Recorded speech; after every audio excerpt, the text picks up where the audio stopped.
Welcome to Let Me Fix This. Enjoy the video. You begin by verifying the router or device supports access point mode and updating firmware if needed. This prevents compatibility issues.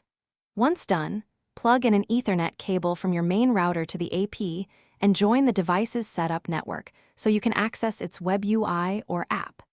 Make sure to have your desired SSID, a strong WPA2/WPA3 password, preferred channel, and a target IP address or DHCP plan ready. These values speed up configuration and avoid conflicts later.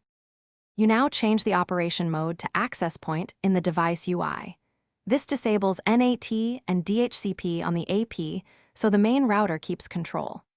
Next, set the SSID and security to WPA2 or WPA3 with a strong password.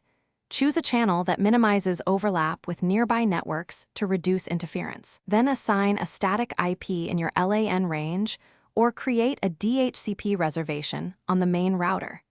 This makes management and troubleshooting predictable once you finish by connecting the AP's LAN port to your router or switch with Ethernet and rebooting the AP to apply settings. Once it comes back up, join the SSID with a client and confirm it receives a proper IP from the main router and has internet access. Test roaming and signal strength in the coverage area and adjust transmit power or channel if you see dropouts. If devices fail to get an IP, check that AP DHCP is off and the Ethernet cable is in the LAN port. This is the most common fix. Thanks for watching. If you found this helpful, don't forget to like and subscribe.